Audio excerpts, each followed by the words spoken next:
The Smurg by Jessiy. Read by LMX Mabella. Chapter 5. Hermione and Merope stood inside the entryway for the third house tour that day. Like the others, it was large and impressively built. It wasn't the size of any of the Malfoy mansions by any means, but it was definitely bigger than the respectable home Hermione had grown up in. There were several acres of land and a beautiful flower garden that was impressive in its own right. With 6 bedrooms and a large modern kitchen, it definitely made the cut. Even the asking price was decent. The realtor had dropped them off in the entryway as she received an urgent owl that called her away. After letting the 2 women inside the house to look around, Annie the realtor apparated to wherever it was that she was needed, leaving the 2 women to wander through the house at their own pace. Slowly, Merope and Hermione moved through the house, making comments about the things they would change if they purchased it. Some things they would definitely keep, such as the fabulous kitchen, and other things like the wallpaper would definitely have to go. They had only been there for 10 minutes when Annie came back, another client in tow. "I hope you don't mind, but I have another client interested in the same properties. I invited him to the rest of the houses with us." Hermione had turned around and looked in astonishment at Grindelwald, even as Merope moved on through the house. She narrowed her eyes with suspicion. What were the odds that Grindelwald was interested in buying a property in Britain, or want to look at the very ones that Hermione and Merope were looking at? Not bloody likely. Hermione looked away and into the pleading eyes of Annie. She shrugged her shoulders. Grindelwald wasn't her problem. If she said it often enough, maybe she would even start to believe it. Annie clapped her hands with happiness, and Hermione caught the curious tilt of Galet's head. She surmised that he was trying to figure out her motives, or maybe he was wondering if she even remembered who he was. Not that it mattered. She came back in time to change Tom Riddle's life, not to meddle with Dumbledore's victory over Grindelwald. She could care less what Grindelwald wanted. "Hermione, look at this amazing bathroom!" Merope exclaimed in excitement. "The bathtub is so large both of us could swim in it at the same time." Hermione moved into the bathroom and snorted. It was a large replica of the prefect's bathroom at Hogwarts. The only downside in her mind was the green and silver motif with the inlaid snake insignia. Hermione shook her head as Merope crooned in delight, and moved quickly into the room to happily point out all of its features to her excited client. Hermione felt a gust of warm breath on her neck that forced goose pimples to race in its wake. Grindelwald had moved close behind her, and his body heat bled through her thin spring robe, forcefully shutting down her body's reaction. Hermione stiffened with warning, waiting for his next move, and clenched the wand in her hand tightly. "It is very nicely done, wouldn't you say?" Galet murmured into her ear. Hermione could feel the beat of his heart, steady and strong on her back. He was lightly pressed against her, his fingers were trapped between them, and his body warmed like a furnace. His fingers lightly danced on her spine, even as he blew cold air onto her neck. "Back up," Hermione muttered dangerously. She refused to admit that her whole body itched to melt into his, a raging need to feel his fingers all over her. It had been so long since she felt this. Excitement for the chase bubbled up inside her, even as she tried to tamp it down, and feeling sexy because deep in her gut she knew he was there because of her. She took a step forward, unwilling to wait for him to do as she bid. Never had arousal pounded so fiercely through her body, enticing her to let go of her inhibitions. Without her famous iron will, perhaps she would have given in to the impulse to lean into him and let him tease her with his whispered breaths and feather-light touches. Even as she moved forward, Galet moved with her, refusing to take her warning seriously. "Don't you think, Hermione?" Merope asked, and she turned for the first time since walking into the bathroom. Her eyes widened comically as she watched Galet plant a light kiss on Hermione's neck. It was obvious that Hermione had not heard anything Merope had said for a good few minutes. Hermione stopped breathing, unable to stop the shudder that ran through her as the feel of him invaded her senses. The silence was awkward and stilted, but before Annie could turn around to investigate the reason Hermione had not answered, Galet had moved back a good 3 feet to lean against the doorframe nonchalantly. "We will take it," Hermione choked out, refusing to meet Galet's amused and teasing smile. Merope clapped happily, though the question danced across her face. "Brilliant!" Annie said, her smile reached from ear to ear. "There are just a few bits of paperwork, and it's all yours." "We want to move in today," she said firmly. Annie's wide smile shook for a moment before solidifying. "I will have to contact the seller. If they are agreeable, we can have it all finalized within a few hours. Why don't the three of you go to lunch and give me some time?" Hermione was shaking her head, despite the predatorial smile that bloomed on Gellert's lips. Merope was looking between the two as if she anticipated all their secrets would be found by observation. Annie missed all of it as she started on the paperwork that would make the house theirs. "Mr. Peveril, if you're still of a mind to 2 houses today, I will be finished here in a few hours," Annie said over her shoulder to Gellert, who was obviously using an alias. How Annie didn't realize who he was beyond Hermione.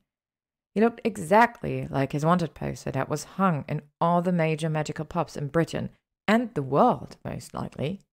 "Absolutely. It would hardly be a hardship to escort Dee's wonderful woman to lunch. It would be my pleasure." He purred the last bit to Hermione, as if he meant the pleasure would be more than just her company or the food. "We would hate to impose on you in such a way," Hermione ground out between her clenched teeth. His gaze was like a physical caress on her face, and she blushed and looked away. Annie was staring at her as if she were shocked by Hermione's rude dismissal of Gellert's gallant gesture. Hermione was starting to suspect that Annie was either a Grindelwald supporter or she was just not very bright. "It would only be lunch. Surely you could stomach my company for such a short repast." Gellert affected a wounded expression and watched the moment that Merope and Annie turned unimpressed eyes to Hermione.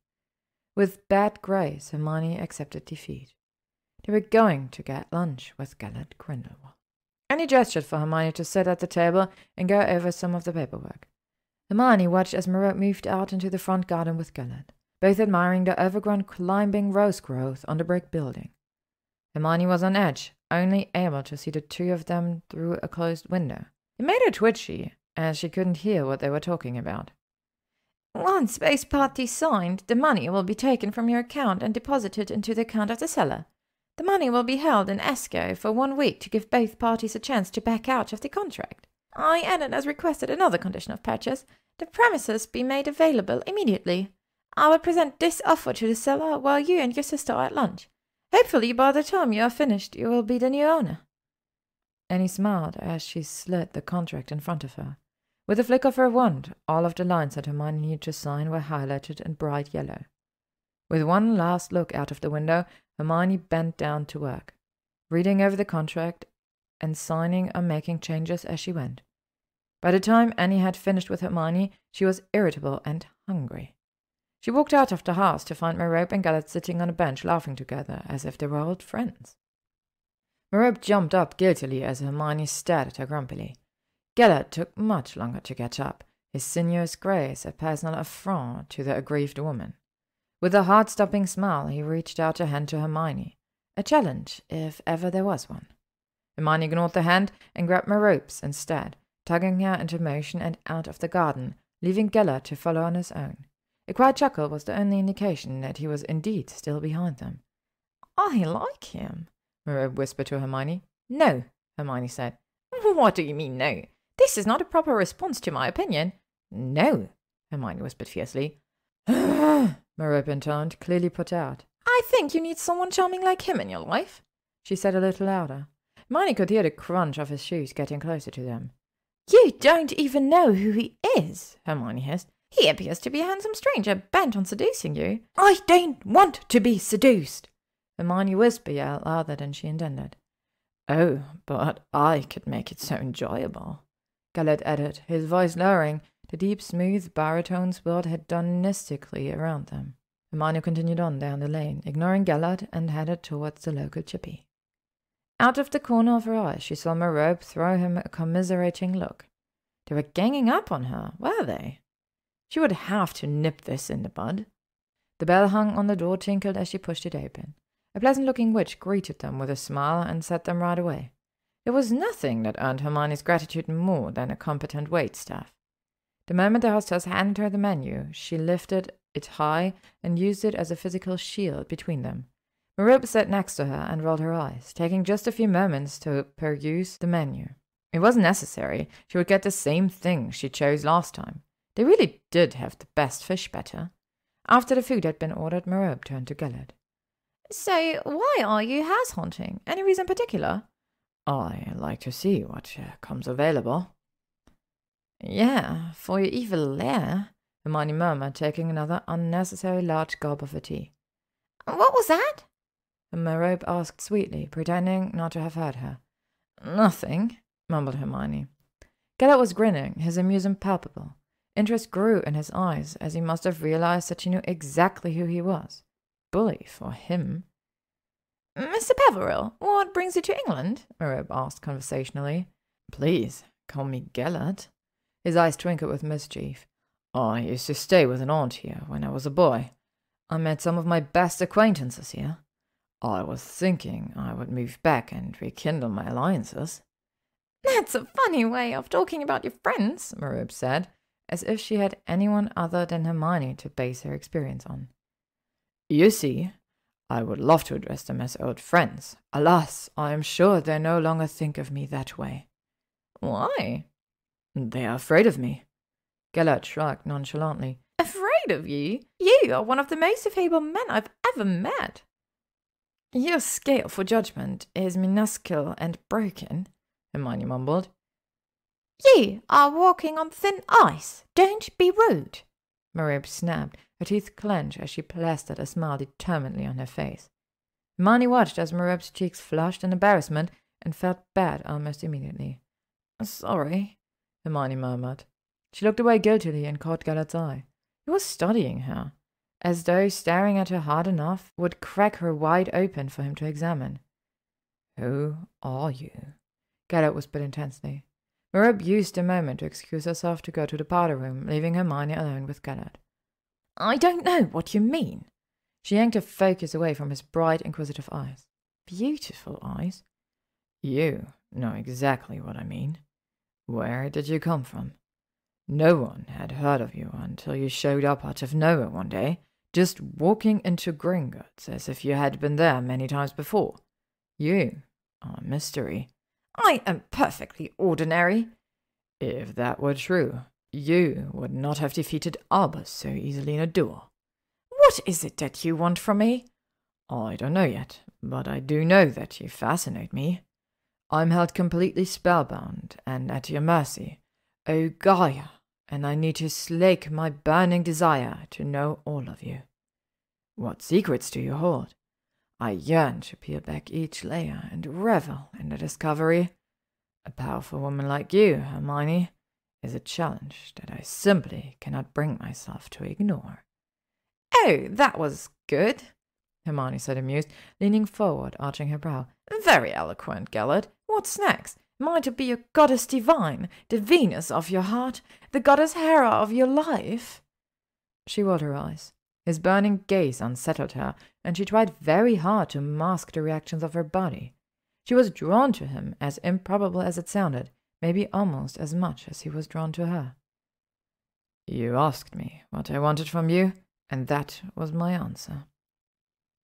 I don't know what draws me to you so forcefully, but have every intention of finding out. The moment was charged as they stared at each other, both too stubborn to back down first. With sheer force of will, she broke eye contact, only to drop them to his red lips. The lips that had tasted her skin not even an hour prior. Her body ached for his touch. It was nonsensical and unquestionably a bad idea. Worse even than Merope with Riddle, but she couldn't help the way her body reacted. Never had any man affected her so profoundly. Hermione pulled her gaze away from him and backed down at her plate, grateful for something to do whilst not looking at the men seated opposite her. Hermione nearly groaned with relief when Merope finally returned. My father's here, Merope muttered out of the corner of her mouth. She was blushing with embarrassment, and Hermione could tell that she hoped their new friend would stay unaware of the possible drama. However, it was not to be, as Marvolo wound his way through the tables of the chippy and stopped right in front of the place they were seated. Marvolo didn't even glance at Grindelwald, and that suited Hermione just fine. She refused to be a catalyst of Marvolo becoming a zealot. Are you ready to admit your foolishness, girl? Repent and seek my forgiveness, and I will have you back home where you belong. I'm very happy staying with Hermione, father, but if you care to visit me— Which I don't, he sneered. Good, Hermione said angrily. You are not welcome at my house, sir, and it would show poor decision-making skills on your part to ignore my continued warnings. Stay out of our family affairs. It would be impossible, since I'm family and all, Hermione bluffed. She was as good as, and she had no intention of ever letting Tom near Marvolo Gaunt. In what world would I consider you as my family? Father, I'm staying with Hermione, and that is final. You can come for duel, only if you behave yourself. Other than that, you should keep your distance. Merope gathered her things and tucked Hermione out of the booth and through the restaurant before going onto the streets. Grindelwald followed behind them at a slower pace. Hermione turned back to look at him and saw that he leaned in closer to Marvolo, his hand tight around the old man's biceps, talking to him in a low voice. The older man's hand snapped back and turned white as a sheet. Standing in the same position as he was left, he watched as Gellert followed Hermione and Merope from the chippy. The older man was unsettled, and Hermione burned to know what Gellert had said to the man. However, she would hardly give Gellert the satisfaction of seeming interested. The three of them were silent as they walked back to the property that Hermione was in the process of buying. Gellert kept his focus on Hermione. Hermione avoided him and his attentions. Merope tried valiantly to shrug off the encounter with her father and winked at Gellert, trying to position Hermione discreetly between them in a bid to get Hermione some male companionship. Hermione was resolute in denying him even the pleasure of walking near her, and by the time they reached the house, all three of them were frustrated and trying to hide it from the others. Annie must have seen them approach, because she was on the front lawn with a huge smile on her face and the signed documents clasped in her manicured grip. I agree to everything you asked for. The house is now yours. It was a pleasure, and if you ever need to purchase another house or sell your property, give me the chance to work with you. Annie pushed a stack of parchments into Hermione's left hand and the keys in the other. With a congratulatory smile and a pat on the shoulder, Annie had moved on to Gellert, escorting him off the property. Hermione watched as he walked closer to Annie and couldn't quite stifle the jealousy that rose in her. He was talking to Annie, pouring his charm on her, and it bothered Hermione that he did that after making such pretty speeches about Hermione not that long ago. She turned back around towards the door, agitated that she cared at all, only to meet Merope's amused gaze. He is very charming. Shut up, Hermione growled. Merope mimed, zipping her lips before throwing away the key, her eyes sparkling with delight and mischief. The first week in the new house was a flurry of activity. Having little more than 2 suitcases between them, the first order of business was to procure the contents of a household. Hermione and Merope toured shops and vintage stores, searching for the perfect furniture. Merope was in a constant whirl of happiness, and Hermione surmised that the reason for her lift in the mood was the creepy and weird Tom Riddle. Since they moved in and the bedrooms were furnished, she had caught the sleazeball there no less than 12 times, all in a state of nakedness. The more Hermione knew the man, the more she just couldn't understand Merope's fixation. The only thing she could say in his favor was that he was very nice looking, but then again, so was Draco, and Hermione never had the inclination to screw him all over the house. Finally, things started to settle down around Christmas time, and Hermione and Merope could often be found in a room they designated the library. Merope was sitting on a chair by the fireplace, flipping through Witch Weekly, while Hermione was researching the best baby care spells. It was never too early to learn what she needed to know to give Tom the best chance of not becoming a psychotic killer. It was dark out, and a snowstorm was rolling in. Fat snowflakes fell lazily in clumps, giving the surrounding area an unusual stillness. Every once in a while, Hermione would stop and practice a wand movement or switch to a different book to expound on one spell or another when a knock sounded at the door. Merope ignored it, knowing that Tom was out of town for the next week. With that knowledge, she knew that whoever was at the door wasn't for her and left it for Hermione, who was annoyed by the interruption and Merope's lack of interest in going to the door. Hermione grumbled and pulled it open with a scowl. A wizened house elf stood on the stoop, looking ancient and somehow pretentious. I is Jasper, the last living elf bound to the Slytherin line, he said with a bow. Hermione moved back from the door and invited the elderly elf in. She had a sinking feeling that she wasn't going to like what was about to happen. Jasper was a proud elf who reminded her of the stuffy butlers of the manors of the Muggle lords. "Can I get you anything?" Hermione asked kindly, not sure how to act or what to do in this situation. He looked at her down the length of his nose, even as he looked up at her, and she just knew that this elf was going to take over. Yes, you can rebond me, then bond the rest. The rest of what? The rest of the elves. Their parents served the proud line of Slytherin. Wouldn't you rather be paid to have vacation? I would gladly hire all of you, she said. Anything she would have further added immediately died on her tongue. Jasper was not amused.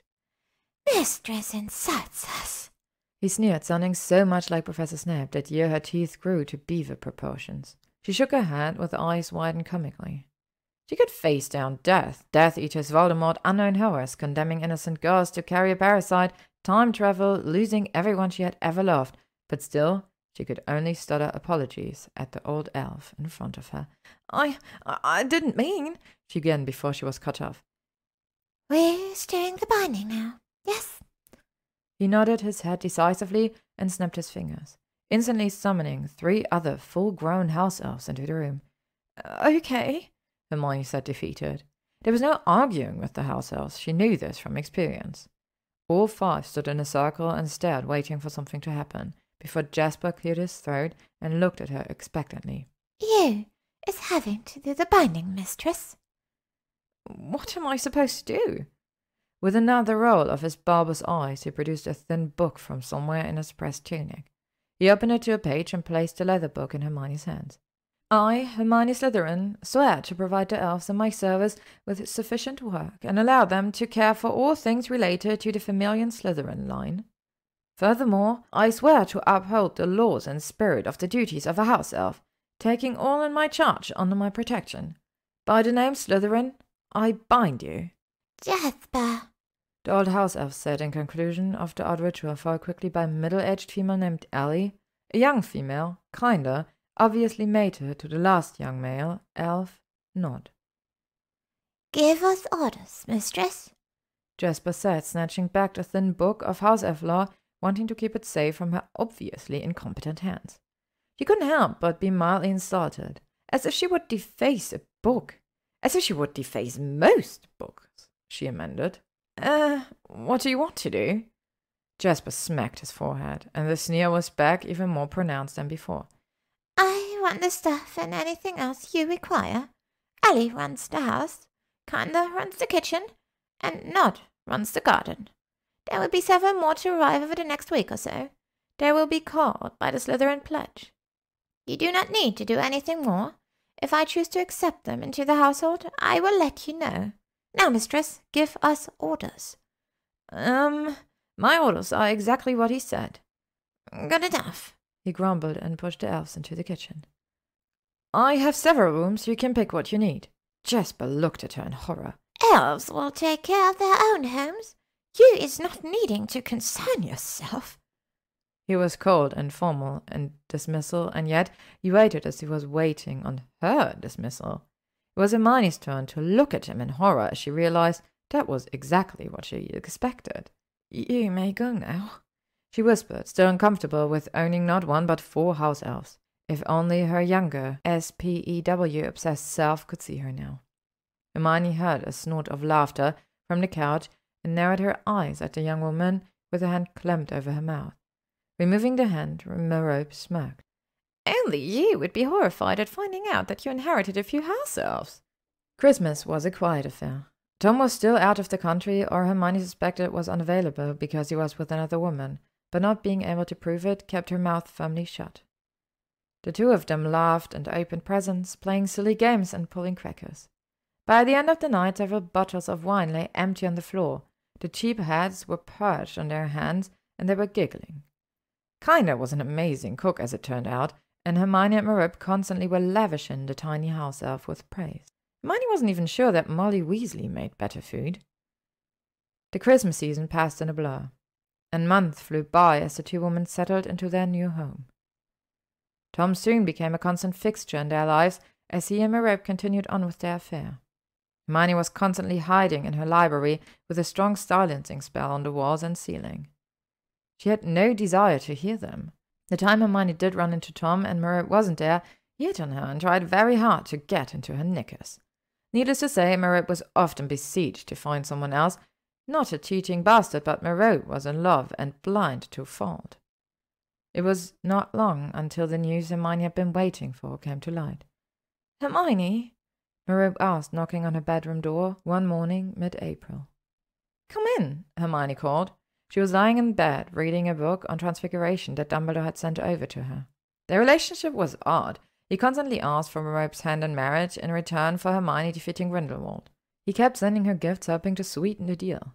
After the first few, she stopped sending them back. He, after all, had wonderful taste in magical texts. Merope walked in and sat on the bed, wringing her hands. She took a deep breath and grabbed Hermione's book, careful to keep her page marked. I'm pregnant. Congratulations. Hermione, I'm serious. So am I. But I'm not married. Then get married. Tom refused. Said it was my own fault. That slimy bastard. Do you want me to cast the Imperius for you? No. He said he didn't love me. He never loved me. He said I was an easy shag. This is not the end of the world. This child will be ostracized from the magical community. Yes, because we are so involved in it now, and your family never was. So why do you even care? Hermione said sarcastically. That's exactly why I care. I know what it's like to be left out. What do you want from me, then? I don't know. For the sake of this child, I need to get married soon. But who would do that? Who? Merope moaned the last word in despair. She was scared and frustrated. Hermione tried again to reason with the distraught hormonal witch. We can raise the baby together. This baby needs a father, she said firmly, and Hermione grimaced. I need your help. I should have listened to you when you said Tom wasn't right for me. Let me talk to Tom, Hermione began, a dangerous glint in her eye. No, not Tom. This was the last straw. What do you mean? As my sister and as a Slytherin, can you not pull some strings and find me a husband? You're bound and determined in this? Yes. Oh, I am going to regret this, I'm sure, but I have had one offer for your hand in marriage. Who is that? Albus Dumbledore. Why does he want to marry me? He wants me to do something for him, and he knows that you and your son are my priority. I'll do it. He will be delighted, Hermione said with a grimace. To be continued. Thank you for listening to this chapter of The Smurg by Jessiy Y. Read by Ella Max Mabella. If you would like to stay up to date on upcoming chapters and stories, you can follow me on YouTube, Spotify, AO3, Instagram, or Tumblr.